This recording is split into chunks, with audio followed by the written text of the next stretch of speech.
very successfully in zoos. That's another reason we've only got 4 males here. The 4 we've got are quite enough to cope with. We're going to bring Marvin out onto the stage first. He's waiting back here in the other pool. He is great fun. As I said, he's learned to do a lot since joining us here. He was already quite well trained when he arrived from Whipsnade. Here he is. He first arrived here when he was 18 months old and he weighed just 20 kilos. Now at the age of 12, he'll be 13 in June, he weighs about 120 kilos, but he's not fully grown yet. Our big male Clive, he is the alpha male in the group. He weighs about 300 kilos. We'll bring them all out at the end of the show, as we said. Now Marvin is quite friendly. These animals can and will bite though. If they feel nervous or threatened, they use their teeth. Open your mouth, show us your teeth. There are the teeth. Look, they've got a powerful jaw too, so you do have to treat them with respect. But this one here is quite friendly towards me because he knows me and trusts me. Do I get a kiss? Mwah, very kind. Now, he's trained to do lots of different things. He'll start by giving you all a wave. If you wave at him, you should get a wave back. Go on, everybody, stick an arm in the air, wave it around. Marvin, can we see a wave, please? There's a big wave, well done. And if you see him clapping, give him a round of applause. He likes to hear a bit of clapping. Gives him some encouragement. You love it, don't you? Well done. And Marvin here responds to different hand signals. That's one way we can communicate with him. Some of the hand signals we use are very obvious. Like a wave, for example, gets that reaction. If I point at him, he sticks his tongue out. Watch carefully. Smile, Marvin. There's his tongue. You've seen if I touch him on the chin, he opens his mouth so we can check his teeth. Say, ah. Oh, my breath. He also responds to my voice, as you can tell there. When I said the word ah, he responded like that. He can't understand everything I'm saying, but like a dog, he will respond to his name and come when called. He'll sit on command. Whenever he hears the word kiss, I get that response. So he's listening and watching for signals. He's also listening for the whistle. That means well done. You've got to keep them active. If you leave them to just swim around all day, they get bored. If you don't do anything with them, if you just occasionally throw them some fish and leave them in the pool all day, boredom does set in. And when boredom sets in, behavioural problems can develop. So we keep them very active. We give them different toys to play with. We're always teaching them something new. But you begin with something very easy. This is a simple thing to train, a retrieve. All Marvin has to do is bring the 5 hoops back to me. This is trained, like all the exercises you'll see in today's show, using a technique called positive reinforcement. We just reward the animal when they do something correctly. In other words, when he brings the hoops back, he gets a reward. Now that reward can come in the form of food. It can be a piece of fish, it can be a pat on the back, you can give them vocal praise, you can say, well done, good boy, or, like you're doing, you can give him a round of applause. They're all a reward to him. You love it, don't you? Yes, these animals love their food, so fish is a great reward. They also eat squid, eel, octopus, cuttlefish too. But they love attention. They love attention from the training staff, don't you? Yes. So when I pat him on the back and say well done to him, that is a form of reward. And after a few times on stage, believe it or not, they learn to associate clapping with doing something correctly. So every time he hears you clap, to him it is a form of reward, and it actually helps us with the training. These animals have to catch fish to survive in the wild. They're very fast in the water. Using the front flippers like giant paddles, they can reach a top speed of around 15 to 20 miles per hour. They've also got very good vision. They've got lightning fast reflexes. So they can strike out their head very quickly in any direction to make a catch. Now we're going to get him to catch the hoops. He's got to catch them all over that long neck. This is again quite easy for Marvin because he's so naturally good at catching. But when we throw the hoops in different directions, he's got to judge how fast they're moving. He's got to get his head in the right place to make the catch. If he gets this one, give him a clap. It's a high one, but it was easy. Well done. Thank you, Marvin. Like you and I, these animals have what we call binocular eyesight. That means they've got 2 eyes facing forward, and this allows them to judge movement very well. When we flip the hoops like this, they're a lot harder to catch, but again, Marvin makes it look easy because, as we said, his reactions are fantastic. Look at that, brilliant responses there. At the last moment, he moves his head just slightly, and the hoops go over that neck, just like that. Perfect catch. Well done. Very good, Marvin. Sea lions prey on fish, along with squid, eel, octopus and cuttlefish. But they in turn have predators. One of them is the killer whale, a fellow marine mammal. Killer whales will come into dangerously shallow territory to snatch sea lions from the shoreline. But they have to watch out for this predator too. Watch Marvin when he comes to the surface, he's doing an impression for you here of their main predator, which is ironically a fish, yes. It is of course the shark that we're talking about. Now actually most sharks don't eat sea lions. Sharks have a bad reputation, but most of them are in fact perfectly harmless. But 3 do attack and eat these animals. They are tiger sharks, bull sharks, and the notorious great white shark. What do you do if you spot a shark, Marvin?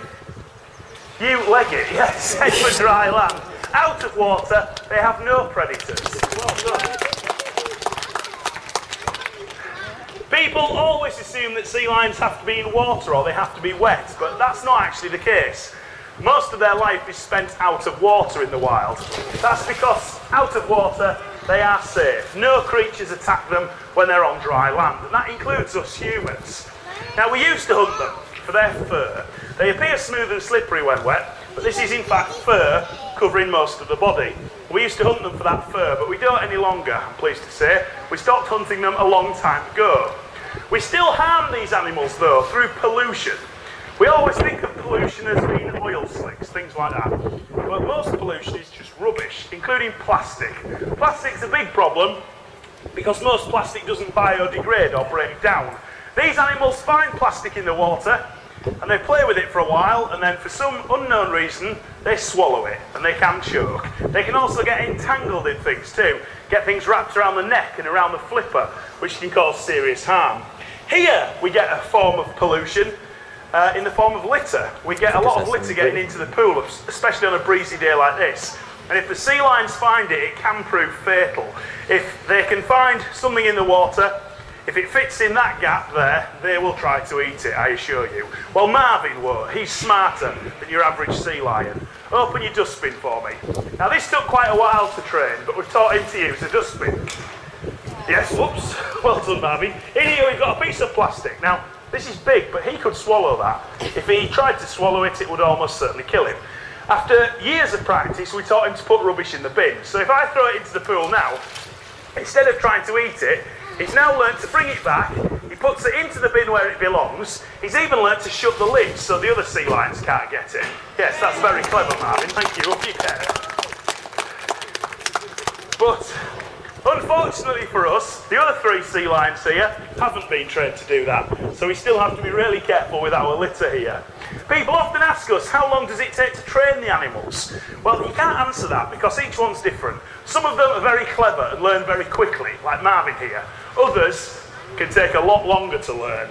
For example, with this exercise, the ball balance, it took Marvin just a couple of weeks to learn how to balance a basketball on his nose. It took him about a year to get really good at it though. Our 2 young sea lions, Merlin and Miguel, it took them 2 years to learn how to balance. Clive, our big sea lion, has been practicing ball balancing for 17 years now, and he can't do it.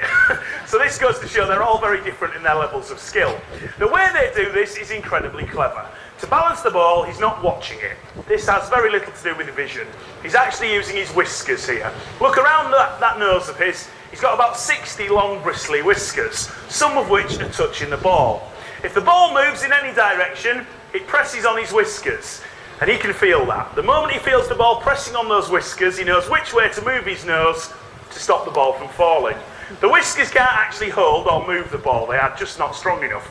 But he's feeling the ball with those whiskers, and that's giving him a clue as to which way he has to move his nose. Eventually, he learned to keep his nose relatively still like this without dropping the ball. That is the sign of an expert. Once he perfected this exercise, we moved on to something else. First of all, we gave him a smaller ball to balance, which was more difficult. Then a very large ball, we found that easy to balance. So then we swapped the shape of the ball to this one. Now people, we hear them calling this a trick, a circus trick, a magic trick. I can say for a fact there's no trickery involved. We sometimes get asked, do you put weights in the ball? Are there strings attached? A little boy once asked me if we put super glue on it. No, we don't do that. It's just all about practice really, and it does keep them occupied for a long time. It becomes a lot harder when you turn the ball this way around because it's only touching a few whiskers. But Marvin, he's just fantastic at this. Now in the wild, they use their whiskers in the water when it's too dark or murky to see fish. With those whiskers, they can detect tiny movements in the water. A rapid water movement might indicate a shark or a killer whale approaching. But they can detect tiny movements in the water, like that caused by a fish's tail. When a fish swims, it moves its tail. That moves the water just slightly. Those whiskers, they can detect these little movements in the water. If they follow them, it leads to the fish. So they can hunt when it's too dark, too murky, or in fact if they go blind. Sea lions are one of the few mammals that can survive in the wild if they go blind for some reason. All thanks to the whiskers around the nose. You've done a bit of brilliant balancing there, I have to say. But Marvin can go one step further than that. He can do an amazing balance that none of the other sea lions here have learned to do. He can balance this on his nose, a very heavy 10-pin bowling skittle. Whoops, you dropped a fish, that's not like you. Yes, it took years of practice for him to learn how to do this, but eventually he perfected it, didn't you? Yes, not many sea lions can balance a skittle on their nose like that. And I don't know many at all that can walk around at the same time, but Marvin can, yes, he can walk around now, and he doesn't drop the skittle. Quite impressive, yes. It took him even longer to learn how to get up and down steps without dropping it, but now he can do that too. The slightest wrong movement, the skittle will fall off his nose. If that happens, we just place it back on his nose and practice some more. You never punish the animals for making a mistake. That doesn't work. You just have to practice if they make a mistake. Watch this. Into the water without dropping it. Now that's amazing. Go do it again, Marvin, show off. It's incredible how he can keep that skittle on his nose as he dives into the pool. It just goes to show, folks, what you can do if you practice every day. Marvin, I have to say, that was near perfect. Give yourself a clap.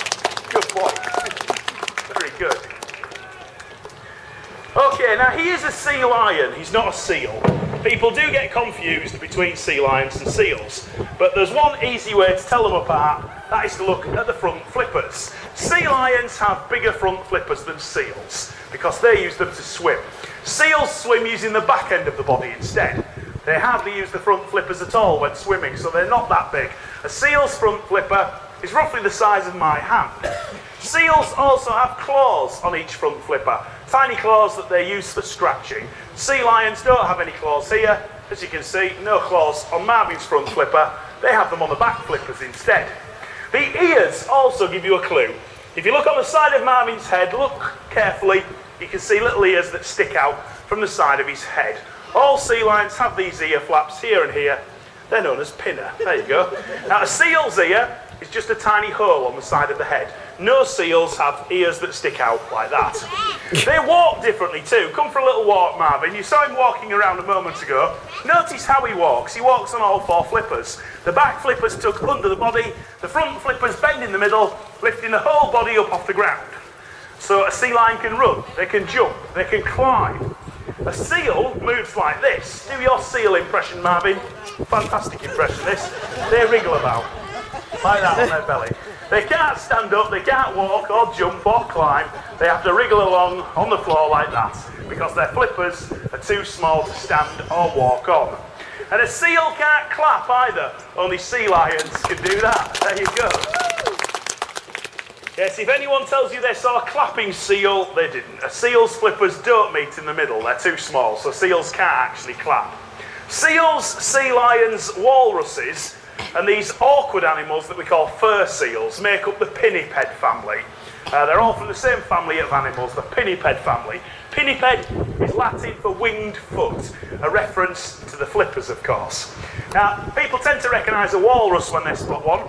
You now know the difference between a sea lion and a seal, but then you get fur seals, the awkward exception to everything I've just told you. A fur seal, in fact, isn't a seal at all. A fur seal is actually a type of sea lion, but that's where the subject gets really confusing. Are you confused, Marvin? Yeah, me too. We'll move on. We'll get him to do one final exercise for us before we bring out the little fella, Miguel. Marvin is going to try the ball jump. He's going to try and launch himself into the air like a rocket. He's got to lift that entire body clear of the water. He's got to touch the yellow ball above the pool. That is a big jump, Marvin. You might have to stick your tongue out to touch it. Yeah, try that. Do it again. If you can touch that ball, we're going to give you a huge, huge cheer. If you can touch that ball, you might even get a whole mackerel. That's a good deal, isn't it? Are you ready? Let's give him a countdown from 3 to 1. Are you ready? 3, 2, 1. Go on, Marvin, you can do it. Big jump needed. What a jump. How about that? Absolutely brilliant. And a whole mackerel is all yours. Well done. Now give everyone a wave. You've done really well today, Marvin, but it's time for him to leave the stage. He'll be back out in just a moment, along with his best friend Merlin and little Miguel. But for now, Marvin, you can disappear into the other pool. Go and relax for a moment. That's it. Bear with me 1 second. We'll leave Marvin to relax in there. Now we're going to bring out little Miguel. Now Miguel is the youngest member of the gang. He is 6, but he's very small for his age. He's the only one of our sea lions bred outside of the UK. The other 3 all bred in zoos here in Britain. This one bred in Barcelona Zoo. He came to us when he was 2, and he's been practicing things ever since. He's learnt to do very little though. He's a bit of a mischief. Here he is. But he's great fun. Now we don't always bring him out on stage, but we like to bring him out at least once a day to let him see an audience and to let him show you what he's learning to do. But as we mentioned earlier on, some sea lions are very clever and learn very quickly. Others don't. This one here has been a bit of a challenge, shall we say, but he is learning. He is actually very, very clever. It's just he doesn't have a very long concentration span. Almost anything distracts him. He was very nervous when he first joined us here. All he wanted to do was eat fish and bite me. That's because he didn't know me, he didn't trust me.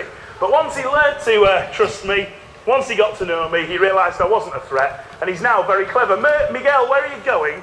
Miguel, we were saving that till the end. This is his big moment, the tower jump. He is supposed to dive off the tower, but we're supposed to save this till the end.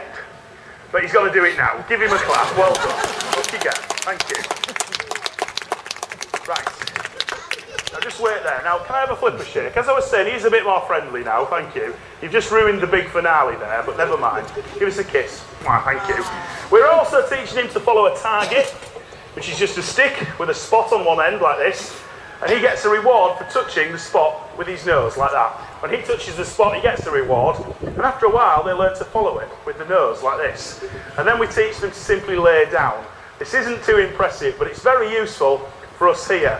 If they're trained to lay down and relax on the stage, like this, then when the vet comes to visit, don't bite it, just lay there, thank you. When the vet, excuse me, I've had 2 days off.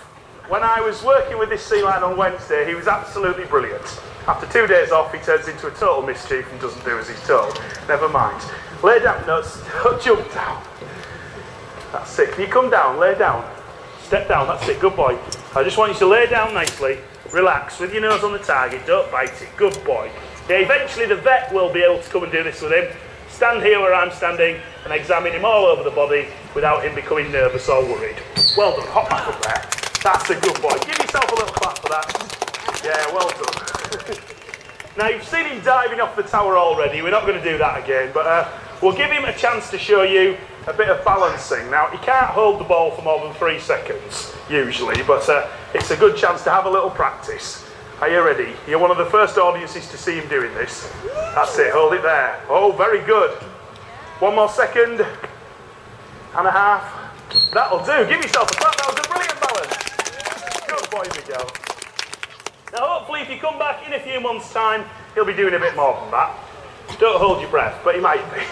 If you want to ask any questions about the sea lions after the show, you can come and have a chat with myself or one of our fellow trainers. One of our trainers, CJ, will be over there by the side of the pool with some posters and some books. Myself, one of our other trainers, Lauren, will be inside. If you want to ask anything about the animals, come for a chat. We're going to bring them all out onto the inside section. So if you go through the doors at the side of the pool, you can see them all swimming around in there. And please come and ask us anything you want to know about the animals. If you want to buy a book or a poster, anything you buy, a poster of Miguel, for example, the money goes back towards our sea lions here, paying for our never-ending fish bill. Whatever you do today, have a great day at Flamingo Land. Thank you all for coming. From Miguel, Marvin and me, bye-bye. See you later. Thank you. You've been a great audience. There we go. Okay, you go in there.